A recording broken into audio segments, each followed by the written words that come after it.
नमस्कार.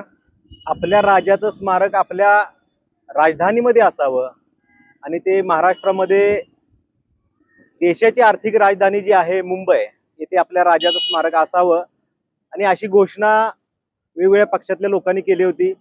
अनेक आश्वासनं झाली आणि भूमिपूजनही झालं, परंतु हे स्मारक अजूनही सुरू नाही झालेलं. मग त्यासाठी काय अडचणी येतात, काय परवानग्या लागतात, ही न्यायालयीन प्रक्रिया जी चालू आहे याला सरकार काय उत्तर देतंय हे नागरिकांना माहीत नसतं आणि आम्हाला त्याच्याशी काय मतलब नाही. आम्हाला आपलं स्मारक, महाराजांचं स्मारक राजधानीमध्ये असावं, मुंबईमध्ये असावं, तेही समुद्रामध्ये असावं जिथं नियोजित आहे. हे स्मारक व्हावं यासाठी 23 एप्रिल 2026 पासनं आटपाडीमध्ये आम्ही धरणे आंदोलन करत आहे आणि याची दखल सरकारनं लवकरात लवकर घ्यावी अशी नागरिकांची भावना आहे. कारण जर दखल नाही घेतली तर हे आंदोलन परत आम्ही आमरण उपोषणमध्ये रूपांतरित करणार आहे. परंतु हे संविधानिक मार्गानं कोणाला दोष न देता, कोणाच्याही विरोधात न जाता आपल्या राज्याचं स्मारक सर्वांनी मिळून करायचं आहे. आणि यासाठी आम्ही आटपाडीच का निवडलंय असा अनेक लोकांना प्रश्न पडतोय.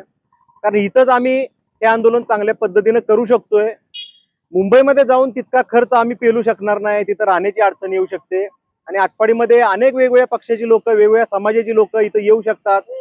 सर्व लोक या पद्धतीनं इथं येऊन आपल्या सरकारचं लक्ष वेधू शकतात असं आम्हाला वाटतंय. म्हणून आटपाडीमध्ये छत्रपती शिवाजी महाराजांच्या पुतळ्या शेजारी नगरपंचायत इमारती या बाजूला आम्ही हे आंदोलन 23 एप्रिल पासून गुरुवारपासून सुरू करतोय. यासाठी आपल्या सर्वांनी पाठिंबा द्यावा असं मला वाटतंय.